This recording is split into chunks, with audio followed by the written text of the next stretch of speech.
तो girls start करते हैं कार्बोक्सिलिक एसिड। तो कार्बोक्सिलिक एसिड्स बेटा कौन सी होती हैं? जिनमें कार्बोक्सिलिक ग्रुप होता है। कार्बोक्सिलिक ग्रुप बेटा हम इसको क्यों कहते हैं? देखो ध्यान से कि इसके अंदर देखो CO और OH। CO हमारा क्या होता है? Carbonyl group. और OH क्या होता है? हाइड्रोक्सिल। तो कार्बोनिल और हाइड्रोक्सिल इन दोनों को मिलाकर हम क्या कह देते हैं बेटा? कार्बोक्सिल ग्रुप कहते हैं बेसिकली। ठीक है, तो कार्बोक्सिल ग्रुप कंटेनिंग जो कंपाउंड्स होते हैं उन्हीं को ही हम क्या कहते हैं? कार्बोक्सिलिक एसिड्स कहते हैं। ठीक है बेटा। अच्छा, हम कुछ कार्बोक्सिलिक एसिड्स को ना बेटा फैटी एसिड्स भी कहते हैं। फैटी एसिड्स बेसिकली हम वर्ड किन एसिड्स के लिए यूज करते हैं कि those carboxylic acids which have larger alkyl group, कि जो एल्काइल ग्रुप है जिसमें जो कार्बन है हमारे वो काफी सारे हो, जैसे मान लो C17 है, C20 है, तो जिसमें काफी सारे नंबर ऑफ कार्बन एटम्स होते हैं। तो ऐसे बड़े एल्काइल ग्रुप कंटेनिंग जो हमारी कार्बोक्सिलिक एसिड्स होती हैं तो वो फैट्स और ऑयल्स में भी पाई जाती हैं। फैट समझते हो बेटा? जो ऐसे जो हमारे ऊपर मांस चढ़ा हुआ है जो बेसिकली, तो वो हमारा किससे बना हुआ है? फैटी टिश्यूज से बना हुआ है, तो उन्हीं को ही हम फैट्स कहते हैं। तो फैट्स के अंदर जो कार्बोक्सिलिक एसिड्स पाए जाते हैं बेसिकली हम उनको फैटी एसिड्स कहते हैं, जो कि larger alkyl group containing compound से होते हैं। ठीक है बेटा। तो इसलिए जो कार्बोक्सिलिक एसिड्स हमारी फैट्स में पाई जाती हैं उनको हम फैटी एसिड्स कहते हैं, जो कि हमारी क्या होती हैं? लार्जर एल्काइल ग्रुप वाली कार्बोक्सिलिक एसिड्स होती हैं। ठीक है बेटा। तो इसलिए उन कार्बोक्सिलिक एसिड्स को हम फैटी एसिड्स भी कहते हैं। नेमिंग में आई थिंक शायद कोई डाउट नहीं होगा सबको कार्बोक्सिलिक एसिड में। 11th में हम काफी कर चुके हैं कि हम जस्ट ई हटाकर जो हम क्या पुट कर देते हैं? ओइक एसिड पुट कर देते हैं, है ना। एज अ सफिक्स हम क्या पुट कर देते हैं? Oic acid. इसमें जैसे 3 कार्बन की एसिड है तो प्रोपेन ओइक एसिड हो जाएगी। कुछ कॉमन नेम्स भी ध्यान रखने होंगे बेटा तुम्हें, जो बेसिकली जो एरोमेटिक कंपाउंड्स हैं उसमें, जैसे कि हमारा ये बेंजीन है और अगर इसके ऊपर COH लगा हुआ है तो ये हमारी क्या होगी? Benzoic acid. ठीक है। अच्छा, अगर 2 COH हमारे लगे रहते हैं उसका भी कॉमन नेम होता है, उसको हम थैलिक एसिड कहते हैं। क्या कहते हैं बेटा? उसको हम थैलिक एसिड कहते हैं। ठीक है, P यहाँ साइलेंट है पर थैलिक एसिड नहीं बोलोगे इसको तुम। ठीक है, दिस इज थैलिक एसिड। अगर दोनों ऑर्थो पोजिशंस पर लगे हुए हैं, अगर ये दोनों बेटा मेटा पोजीशन पर लगे हुए हैं तो फिर हम इसको कहते हैं आइसोथैलिक एसिड। और अगर ये दोनों ही पैरा पोजीशंस पर अटैच होते हैं तब हम इसको कहते हैं टेराथैलिक एसिड। ठीक है, ये क्या नाम है? इसमें हम आगे आइसो लगा देंगे थैलिक एसिड, और इसके लिए हम आगे क्या लगा देंगे? एज अ प्रीफिक्स हम यहाँ पर टेरे लगा देते हैं, टेराथैलिक एसिड। ठीक है बेटा। तो ये कुछ कॉमन नेम्स हैं हमारे एसिड्स के। तो ये हमने थोड़ा सा जस्ट इंट्रोडक्शन देखा कार्बोक्सिलिक एसिड्स का। Now we move on their methods of preparation. तो अगर हम मेथड्स ऑफ प्रिपरेशन देखें कार्बोक्सिलिक एसिड के, तो एक बहुत ही फेमिलियर है जो तुम स्टार्टिंग फ्रॉम अल्कोहल्स उनको करते ही आ रहे हो। ध्यान हो तो बेटा कि प्राइमरी अल्कोहल की जब हम ऑक्सीडेशन करते हैं तो हमारा क्या बनता है? सेम कार्बन कंटेनिंग हमारा क्या बनता है बेटा? एल्डिहाइड। और एल्डिहाइड की जब फर्दर ऑक्सीडेशन हो जाती है तो सेम कार्बन वाली ही क्या बना लेता है बेटा? Carboxylic acid. ठीक है, तो एल्डिहाइड से ऑक्सीडाइज होकर एसिड फटाफट से बन जाते हैं। पता है तुम्हें बेटा एल्डिहाइड से जल्दी ऑक्सीडाइज हो जाते हैं। ठीक है ना, क्योंकि वहां जस्ट CH बॉन्ड को ही टूटना होता है। Ketone can also oxidise, but ketone का ऑक्सीडेशन थोड़ा सा टफ होता है। बट अगर हम बनाना चाहें तो कीटोन से भी हम कार्बोक्सिलिक एसिड से बना सकते हैं। बट कीटोन से जब बनेगी तो कम कार्बन वाली कार्बोक्सिलिक एसिड बनेगी। ठीक है, तो इसलिए इसकी मैं डिटेल में नहीं जा रही हूँ क्योंकि हम पहले ऑलरेडी 2 बार कर चुके हैं। नेक्स्ट हम मूव करते हैं method of preparation from alkyl benzenes. ठीक है, तो this is second method of preparation alkyl benzene से, कि जैसे बेंजीन के ऊपर हमारा क्या लगा हुआ है? मिथाइल। ये भी शायद तुम्हें मैंने बता रखा होगा, ध्यान हो तो बेटा कि देखो जो कार्बन रिंग के साथ डायरेक्टली अटैच्ड है only it can oxidise into COH group. जैसे कि अगर मैं एक मिथाइल बेंजीन लूं और एक इथाइल बेंजीन हम लें, और एक अगर हम मिथाइल बेंजीन, इसको पता होगा सबको इसका कॉमन नेम क्या है? टोल्यूइन। ठीक है, तो ये हमारा क्या है? टोल्यूइन। तो टोल्यूइन का अगर मैं ऑक्सीडेशन करूं, कोई भी यहाँ पर ऑक्सीडाइजिंग एजेंट स्ट्रॉन्ग एक जरूर मेंशन करना बेटा, खाली O लिखकर मत छोड़ना।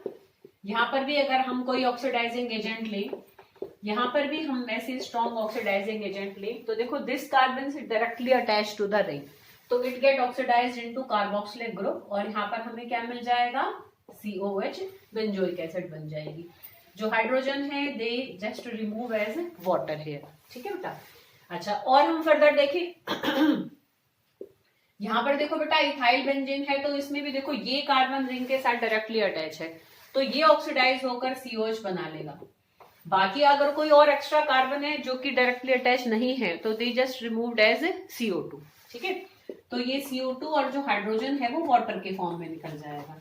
यहाँ देख सकते हो दो दो कार्बन क्योंकि रिंग से डायरेक्टली अटैच है, तो दोनों ही ऑक्सीडाइज होकर क्या बना लेंगे, COH बना लेंगे। पता है बेटा इसका नाम, अभी बताया था, ध्यान हो तो सोचना। और हाइड्रोजन हमारा वाटर के फॉर्म में निकल जाएंगे। तो this is the second method of preparation of carboxylic acid from alkyl benzenes. Next हम देखेंगे फ्रॉम साइनाइड्स या नाइट्राइल्स कहें, ठीक है ना, दैट इज मोर एक तरीके से बेटर नेम। IUPAC सिस्टम में हम CN ग्रुप को नाइट्राइल्स कहते हैं। तो नाइट्राइल से हम देखेंगे how can we prepare carboxylic acids. बच्चों सब वीडियो जरूर देखना, और जब वीडियो देख लो, कंप्लीट देख लो, तो उसके बाद मैसेज जरूर करना बेटा ग्रुप में कि हमने वीडियो देख ली है और समझ आ गई है। समझ आए तो मैसेज करना कि समझ आ गई है, नहीं आए तो जो भी प्रॉब्लम हो फिर वो मैसेज करना, मतलब मुझे इन्फॉर्म जरूर करना, देख ली है, समझ आ गई है, देख ली है, नहीं समझ आई है, ताकि मैं तुम्हें फिर उसको क्लियर समझा सकूं। ठीक है, नेक्स्ट देखो फ्रॉम नाइट्राइल्स। थोड़ा मैं कोशिश करूंगी इसको जल्दी जल्दी से वीडियो में वाइंड अप करूं। इन केस तुम्हें मान लो नहीं आता, मैंने एक ही बार चीज समझाई, तो इसमें तुम्हारे पास एक प्लस पॉइंट है, तुम पीछे जाओ वीडियो में और दोबारा से देख लो उसको। ठीक है, साइनाइड्स से देखो। साइनाइड्स हमारे देखो क्या होते हैं, ये हमारे साइनाइड्स होते हैं। ध्यान हो तो बेटा ये हम ऑलरेडी कर चुके हैं in hello alkenes and hello arenes की। हेलो एल्कीन में तुमने देखा होगा कि जब हम न्यूक्लियोफिलिक सब्स्टिट्यूशन रिएक्शन करते हैं किसी हेलो एल्कीन का, तो KCN के साथ जब उसको ट्रीट करते हैं तो साइनाइड्स बन जाते हैं। उस साइनाइड से फर्दर हमने 3 रिएक्शंस करे थे। तो जब हम साइनाइड की कंप्लीट हाइड्रोलाइसिस करते हैं, तो कंप्लीट हाइड्रोलाइसिस से हमें क्या मिलती हैं, कार्बोक्सिलिक एसिड्स मिलती हैं। तो that reaction is we have already done, तो इसको हम फिर से रिपीट कर लेते हैं। तो यहाँ देखो बेटा, अगर हम इसकी कंप्लीट हाइड्रोलाइसिस करेंगे इन एसिडिक मीडियम, तो यहाँ पर हमारा देखो क्या हो जाएगा कि जो N है ये तो अमोनिया बन के बाहर निकल जाएगा। देखो इसमें से हम 3 हाइड्रोजन ले लें, ठीक है, 3 हाइड्रोजन ले लेंगे तो पीछे 2 ऑक्सीजन और 1 H बचेगा। तो ये ऑक्सीजन जब इसके थ्रू यहाँ पर अटैक करेगा, तो देखो बेटा यहाँ पर हमारा क्या बन जाएगा, 2 ऑक्सीजन और 1 हाइड्रोजन यहाँ आ गए, तो एक हमें कार्बोक्सिलिक एसिड मिल जाएगी, और नाइट्रोजन बाकी हाइड्रोजन के साथ अमोनिया बन के निकल जाएगा। तो हम किसी भी साइनाइड को सेम कार्बन वाली ही कार्बोक्सिलिक एसिड में चेंज कर सकते हैं bye it's complete hydrolysis. Next reaction is from Grignard reagent. Grignard reagent से भी देखो हम एसिड्स को प्रिपेयर कर सकते हैं। सिंपल हमने RMGX लिया और उसको कार्बन डाइऑक्साइड के साथ बेटा रिएक्ट कराएंगे। CO2 को यहाँ खोल कर बनाओगे, देखो इस तरीके से, ठीक है। अब इसमें ध्यान से देखो तो बेटा this is it's positive part and this is it's delta negative part. यहाँ तुम्हें पता है क्लियर कि ये हमारा पॉजिटिव है और ये नेगेटिव है, तो R जाकर हमारा किससे बॉन्ड बना लेगा, सॉरी नेगेटिव पॉजिटिव से बनाएगा। ये डस्टर भी ज्यादा खराब है, देखो ये R जाकर हमारा कार्बन से बॉन्ड बनाएगा, ठीक है, और ये MgX जाके हमारा ऑक्सीजन से बॉन्ड बनाएगा। तो एक ड्राई ईथर की प्रेजेंस में ड्राई ईथर ही यूज करते हैं। सबको देखो ध्यान होगा कि ग्रिग्नार्ड रिएजेंट के लिए हम वाटर यूज नहीं करते हैं, अदरवाइज वाटर ग्रिग्नार्ड रिएजेंट के साथ ही रिएक्ट करके एल्केन बना लेता है, ठीक है। तो इसलिए ड्राई ईथर को भी हम लिखना है, ना भूले, ध्यान रखो जब भी ग्रिग्नार्ड रिएजेंट का कराते हो तो फर्स्ट जो उसका स्टेप होता है उसमें ड्राई ईथर को हमें लिखना है, ठीक है, क्लियर। अच्छा अब देखो बेटा यहाँ पर ये हमारा ऑक्सीजन के साथ कौन बॉन्ड बना लेगा, MgX, ठीक है, और C के साथ एक बॉन्ड ऑलरेडी O की तो है, और एक बॉन्ड किसने बना ली, R भी बना ली, ठीक है। तो ये बॉन्ड टूट जाएगी, हाँ डबल बॉन्ड टूट जाएगी जब ऑक्सीजन के साथ बॉन्ड बनेगी, क्योंकि एक बॉन्ड ऑक्सीजन ने यहाँ बना ली, ठीक है, और कार्बन ने एक बॉन्ड यहाँ बना लिया R के साथ, तो ये वाली डबल बॉन्ड टूट जाएगी। तो ये एक एडिशन प्रोडक्ट बना, जिसकी हम देखो सेम वैसे ही हाइड्रोलाइसिस करेंगे जैसे ऑलरेडी हम अल्कोहल्स की प्रिपरेशन में कर चुके हैं फ्रॉम एल्डिहाइड एंड कीटोन्स। तो इसकी जब हम हाइड्रोलाइसिस करेंगे तो देखो बेटा यहाँ पर क्या हो जाएगा, ये MgX ठीक है, पानी का OH इसके साथ अटैक करेगा और H हमारा इसके साथ अटैक करेगा, तो ये RCOOH एसिड बन जाएगी, ठीक है। तो यहाँ पर हमें एक कार्बोक्सिलिक एसिड मिल जाएगी और ये जो ग्रिग्नार्ड रिएजेंट है सॉरी MgXOH के फॉर्म में ग्रिग्नार्ड रिएजेंट का ये प्रोडक्ट बाहर निकल जाएगा, ठीक है, इस एडिशन प्रोडक्ट का ये प्रोडक्ट बाहर निकल जाएगा, ठीक है। तो इस तरीके से हम क्या कर सकते हैं, we can prepare carboxylic acids from Grignard reagent, ठीक है। तो साइनाइड्स की कंप्लीट हाइड्रोलाइसिस से बन जाते हैं, ग्रिग्नार्ड रिएजेंट से बन जाते हैं। जब इनको रिएक्शंस को ऐसे हेडिंग से याद रखा करो, ठीक है, जैसे अल्कोहल थोड़ी बड़ी थी, एल्डिहाइड कीटोन्स भी काफी बड़े हैं, तो इतने सारे तुम बिल्कुल ऐसे याद नहीं रख सकते हो बेटा। तो ऐसे हेडिंग से ही जो रिएक्शन है भाई पहले ये वाला किया फिर ये वाला किया, फिर ऐसे मतलब थोड़ा रिलेट किया करो बेटा कि ये वाला हमने पिछली यूनिट में भी कर लिया था, तो ऐसे आपस में रिलेट करोगे ना तो 4 यूनिट कंबाइंड दिमाग में एक फीड होंगी, चारों का मिलाकर फिर मैं एक असाइनमेंट भी देने वाली हूँ बेटा, जैसे हमारी अमीन्स भी हो जाएंगी, ठीक है। तो अभी पहले ये करते ही मैं तुम्हें इसका असाइनमेंट कल ही सेंड कर दूंगी, तो 2 दिन दूंगी मैं तुम्हें, उसमें बेटा अपना असाइनमेंट को कंप्लीट कर लेना अच्छे से, ठीक है। नेक्स्ट देखो, तो ये हमने इसको किससे प्रिपेयर किया, फोर्थ हमने किससे प्रिपेयर किया, Grignard reagent and carbon dioxide, ठीक है। नेक्स्ट रिएक्शन हम देखेंगे अब इसका,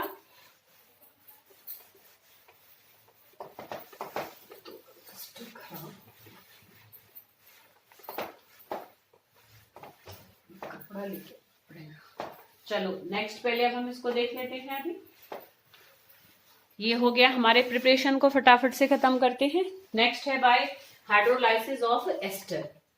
देखो एसिड के जितने भी डेरिवेटिव्स हैं, ठीक है, आइदर एस्टर और अमाइड्स और एसिड क्लोराइड्स और एसिड अनहाइड्राइड्स, ठीक है, चारों ही अगर उसमें क्या डाल दें, पानी, मतलब by the hydrolysis of acid derivatives हमें क्या मिल जाते हैं, बैक एसिड्स ही मिल जाते हैं, ठीक है बेटा।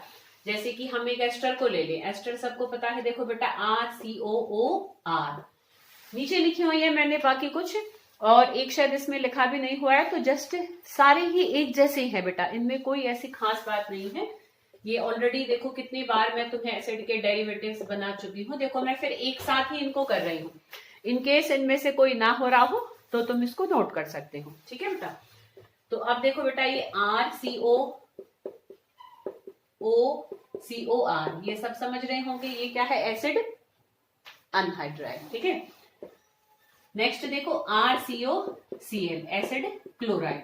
तो देखो ये चारों मैंने एसिड के डेरिवेटिव ले लिए, तो चारों से ही हम क्या कर सकते हैं, we can prepare acid by their hydrolysis, कि इन सब में क्या डाल दो, पानी डाल दो जस्ट, ठीक है। तो वाटर डालने से देखो क्या होगा, पानी के डालने से देखो क्या होगा बेटा, ये वाला जो ग्रुप है, ठीक है, इस ग्रुप की जगह जो ग्रुप रिप्लेस होकर ये एसिड डेरिवेटिव बने थे एसिड से, ठीक है ना, एसिड के ही बालक हैं, इससे वापस से हम एसिड को बना लेंगे, ठीक है। तो देखो ये जो हमारे OH को रिप्लेस करके जब बने थे, तो जब इसमें वाटर डालेंगे तो वापस से इनकी जगह OH आ जाएगा, तो हमें एसिड बैक मिल जाएगा, ठीक है। तो यहाँ OR की जगह क्या आ जाएगा, देखो OH, और ये OR और यहाँ पर पानी का तो H छूटेगा, ये मिलकर यहाँ पर क्या निकल जाएगा, अल्कोहल एस्टर से, ठीक है। और अगर हम अमाइड में डालेंगे तब हमारा NH2 की जगह OH आ जाएगा और NH3 बन जाएगा, जब NH2 को यहाँ से एक H मिलेगा, क्लियर। ऐसे ही यहाँ पर इस पूरे ग्रुप की जगह क्या आ जाएगा बेटा, OH आ जाएगा। अब ये H जब इसके साथ मिलेगा, देखो यहाँ से टूटेगा, H जब इसके साथ बनेगा तो RCOOH एक और एसिड बन जाएगी, ठीक है। तो अगर ये R सेम है तो ये दोनों एसिड्स भी हमारी सेम ही बनेंगी, क्लियर। ऐसे यहाँ पर देखो जब इस Cl की जगह OH आ जाएगा तो हमें फिर से एसिड ही मिलने वाली है यहाँ पर भी, और यहाँ HCl बाहर निकल जाएगा, ठीक है। तो in this manner we can prepare all the we can prepare carboxylic acids from all its derivatives. Clear बेटा? नेक्स्ट हम देखेंगे हाइड्रोलाइसिस ऑफ 1,1 ट्राईहेलाइड. मतलब जैसे ट्राईहेलाइड समझते हैं, जैसे क्लोरोफॉर्म है उसमें 3 हेलोजन्स हैं, ब्रोमोफॉर्म है, आयोडोफॉर्म है, तो उसकी भी हम हाइड्रोलाइसिस से क्या कर सकते हैं, we can back prepare acid. ठीक है, देखो कैसे. तो टर्न करेगा भाई.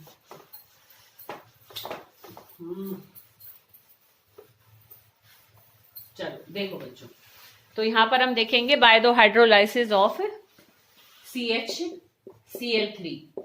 ठीक है, इसमें हम बेसिकली बेस डालेंगे. ठीक है, जैसे हमने QH डाल दिया, NH भी डाल सकते हो तुम यहाँ पर. ठीक है, तो इसकी जब हम हाइड्रोलाइसिस करेंगे तो देखो ये चीजें ध्यान हो तो तुम्हें बेटा राइमर टाइमन में भी किया था हमने कि देखो तीनों Cl 3 OH ग्रुप से रिप्लेस हो जाएंगे. ध्यान हो तो राइमर टाइमन में भी बताया था कि कभी भी एक कार्बन पर 2 OH ग्रुप नहीं आ सकते. हाँ, तो 3 आ गए तो ये तो एकदम वाटर छोड़ेगा. ठीक है, तो यहाँ पर एक वाटर लॉस हो जाएगा. और देखो यहाँ क्या बचेगा पीछे कि जब ये इस कार्बन की एक बॉन्ड टूटी, ऑक्सीजन की एक बॉन्ड टूटी, तो ये आपस में डबल बॉन्ड बना लेंगे, C डबल बॉन्ड O बन जाएगा. और इसकी एक बॉन्ड H से है और एक बॉन्ड OH से है यहाँ पर, तो ये क्या बन गई यहाँ पर, फॉर्मिक एसिड. ठीक है, ये सबको शायद ध्यान ही होगा. एक कार्बन वाली एसिड फॉर्मिक एसिड होती है, 2 कार्बन वाली एसिटिक एसिड होती है. ठीक है, तो इस तरीके से हम इनसे क्या बना सकते हैं, वी कैन प्रिपेयर एसिड्स. ठीक है, एक और लास्ट देख लेते हैं इसके प्रिपरेशन का मेथड फ्रॉम एल्कीन्स. तो एल्कीन से भी हम इसको प्रिपेयर कर सकते हैं. I think this is the 9th method of preparation. और एसिड के डेरिवेटिव के ऊपर नीचे हैं तो मैंने एक साथ करा दिए थे, तो इससे लिए परेशान नहीं होना है. अब हम 10th इसका मेथड ऑफ प्रिपरेशन देख रहे हैं फ्रॉम एल्कीन. तो देखो एक एल्कीन ले लिया, जैसे हमने प्रोपीन ले लिया, इसमें कार्बन मोनोऑक्साइड और H2O डाल दो.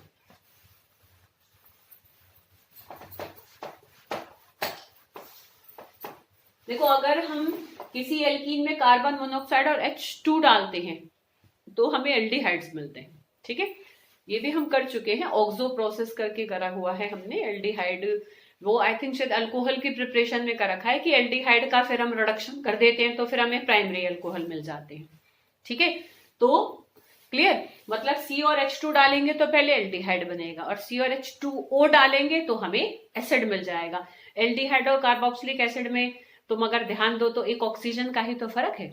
ठीक है ना बेटा, तो अगर हम C और H2O डालेंगे तो हमें कार्बोक्सिलिक एसिड मिलेगा और COH2 डालेंगे तो हमें क्या मिलेगा, एल्डिहाइड्स मिलेंगे. ठीक है, तो यहाँ पर देखो बेटा कि यहाँ पर CO हमारा एक डबल बॉन्ड वाली कार्बन पर देखो बॉन्ड बनाएगा. ठीक है, CH3 CH और यहाँ पर ऑक्सीजन ने आकर बॉन्ड बनाई, डबल बॉन्ड बनाएगा. जब यहाँ पर नहीं सॉरी पूरा CO आएगा, अभी डबल बॉन्ड तो नहीं बनने वाली है, देखेंगे हम, क्योंकि इसको ऐसे कर लेते हैं, इस H को ले जाओ ऊपर. ठीक है, यहाँ पर हमारा ये C डबल बॉन्ड O आ गया. अब यहाँ जो डबल बॉन्ड वाले इलेक्ट्रॉन्स फिर यहाँ शिफ्ट हो जाएंगे तो ये CH2 नेगेटिव हो जाएगा. ठीक है बेटा, आ रही बात समझ में? तो ये जब इसको इलेक्ट्रॉन दिए जा रहा है लोन पेयर के थ्रू, तो यहाँ पर हमारा इधर पॉजिटिव चार्ज आ जाएगा, इधर नेगेटिव आ जाएगा. तो जो वाटर है, वाटर में भी तुम्हें पता है देखो ये नेगेटिव और ये पॉजिटिव होता है. ठीक है, तो ये आकर कार्बन से बॉन्ड बना लेगा और OH आकर इससे कार्बन से बॉन्ड बना लेगा. ये शायद गलती कर दी मैंने, यहाँ पर ये जो बॉन्ड है ना हमारी पॉजिटिव कार्बन पर आएगा. ठीक है ना, ऑक्सीजन तो इतनी जल्दी नहीं लेने वाला पॉजिटिव चार्ज. ठीक है बेटा, तो यहाँ पर क्योंकि कार्बन की यहाँ इसकी 3 बॉन्ड है तो इस कार्बन से आकर फिर हमारा OH बॉन्ड बना लेगा. तो ये क्या बन जाएगी, देखो CH3 CH, ये क्या बन गया COOH, और ये किस में बदल जाएगा, CH3. ठीक है, तो इस तरीके से हमारा क्या बन जाएगा, कार्बोक्सिलिक एसिड बन जाएगा. किससे, एक एल्कीन से, कि C और H2O जब आपस में मिलकर अटैक करेंगे तो एक कार्बन पर C और OH ग्रुप आकर लग जाएंगे, वाटर से निकलकर OH, और H फिर दूसरे कार्बन पर चला जाएगा. तो इस तरीके से हमें क्या मिलेंगी, कार्बोक्सिलिक एसिड्स मिल जाएंगे. ठीक है बेटा, क्लियर? तो ये हमने किया किससे, कार्बोक्सिलिक एसिड को हमने प्रिपेयर किया फ्रॉम एल्कीन से. ठीक है, एक और छोटा सा मेथड है, ऐसे इतना ज्यादा मतलब एक तरीके से इम्पोर्टेंट वर्ड तो खैर नहीं यूज करना चाहिए। हाँ, एग्जामिनेशन पॉइंट ऑफ व्यू से कहूँ तो आई थिंक शायद नहीं आया है कभी, बट चलो एक अच्छा मेथड है तो इसलिए हम कर लेते हैं कि जो सोडियम एल्कोक्साइड्स होते हैं, तो सोडियम एल्कोक्साइड्स को अगर हम कार्बन मोनोऑक्साइड के साथ हीट कर दें, ठीक है, तो कार्बन मोनोऑक्साइड इसके बीच में ही आ जाएगा और हमें RCONA बन जाएंगे। अब ये एसिड का सोडियम साल्ट बनेगा, तो एसिड के सोडियम साल्ट को हम बैक एसिड में आराम से कन्वर्ट कर सकते हैं कि इसमें क्या डाल दो, पानी डाल दो, ठीक है। पानी डालोगे तो RCOOH और यहाँ पर हमारा NaOH बाहर निकल जाएगा, ठीक है। तो इस तरीके से एसिड के सोडियम साल्ट से हम क्या बना सकते हैं, बैक एसिड बना सकते हैं, HCl डालकर भी बना सकते हो, तब फिर हमारा NaCl बाहर निकल जाएगा, ठीक है बेटा, क्लियर। तो these all are the methods of preparation of carboxylic acids.